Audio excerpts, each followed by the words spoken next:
Je vous remercie, Monsieur le Président.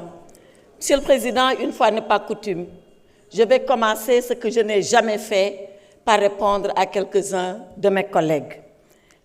Je le dis parce que dans cet hémicycle, nous avons toujours eu des débats civilisés, des débats de très haute facture. Mais à ceux-là qui ont pensé qu'en s'attaquant à des collègues députés comme eux, ils ont fait œuvre utile, ils se trompent. Surtout que, quand on est chrétienne, qu'on est en carême, qu'on a décidé de citer la Bible, qu'on la cite correctement.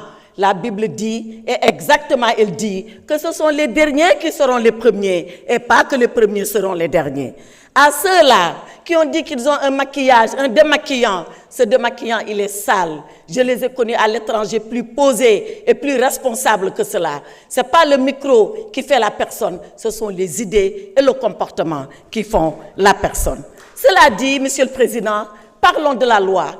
Parlons de la loi et parlons des deux lois.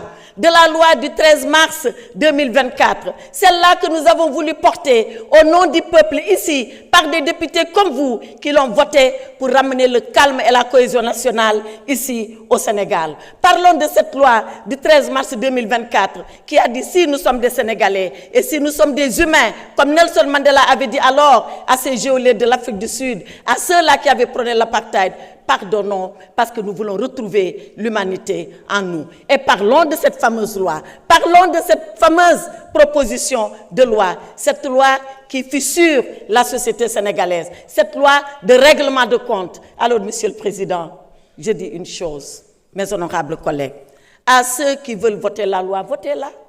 Mais je rappelle que ceux-là qui voulaient l'abroger étaient là, à ce pupitre. Et ils avaient promis l'abrogation aux Sénégalais. Et je leur ai répondu, abrogez-la. Et à ce moment-là, faites face aux conséquences. Ils ignoraient les conséquences, c'est leur problème. Nous, on savait et on connaissait les conséquences. Alors, interprétation qui n'en est pas une. Interprétation qui est une modification. D'accord. Mais nous continuerons ce combat. Il ne s'arrêtera pas ici. Et quand vous parlerez, vous, à vos militants, nous, on parlera aux Sénégalais et à l'ensemble des Sénégalais. Quand vous parlerez de votre parti PASTEF, on parlera du pays. Quand vous parlerez de vindicte, quand vous parlerez de vengeance, quand vous parlerez de rancune, on parlera de droit, on parlera de justice, on parlera de loi, parce que c'est ça, un état de droit. Et pour cet état de droit, il faut le savoir, vous n'êtes pas plus courageux que nous, vous n'êtes pas plus patriote que nous, vous n'aimez pas le Sénégal mieux que nous. On est prêts, nous aussi, à mourir. Je ne parle pas de la prison. Mais qui a peur de la prison? La prison, il y a 3 personnes qui n'iront jamais en prison. C'est le chien, excusez-moi du terme, à qui on préfère jeter la pierre quand il vous mord. C'est le lâche qui a fui avant la prison. Et c'est celui qui est dément et qui est inconscient. Alors, chez nous, il n'y a ni chien, il n'y a ni lâche, il n'y a que des courageux. Et quand il s'agira de mourir pour le Sénégal, on est prêt à mourir pour le Sénégal.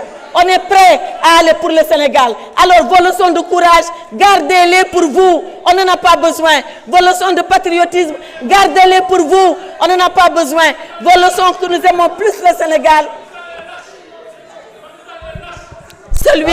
Babacar, s'il vous plaît. Babacar Ndiaye, vous n'avez pas droit à la parole. Allez. La lâcheté, c'est quand on a le privilège de parler de quelqu'un qui n'est pas là et qu'on se met à dire des choses qu'on n'oserait pas dire devant lui. Babacar, voilà si vous insistez, je vous ai battu. Je prends le peuple sénégalais à témoin. Arrêtez.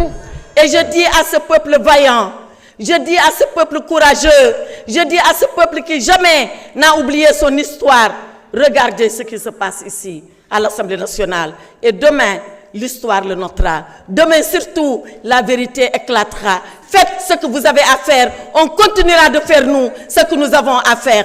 Combattez et on combattra pour la vérité. Et on va se retrouver. On se retrouvera et on se retrouvera dans le vrai. Seule la lutte libère, mais seule la vérité libère. Et libère plus que la lutte. Et le Saint-Coran l'a dit, et je termine par là, Monsieur le Président, alayhi sallahu bihakmil hakimin.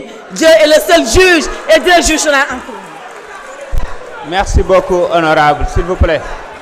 S'il vous plaît, vous aviez eu droit à la parole. Vous aviez eu droit à la parole, on vous a écouté, laissez les autres prononcer leur discours. Honorable Aïb Dafé, vous avez la parole.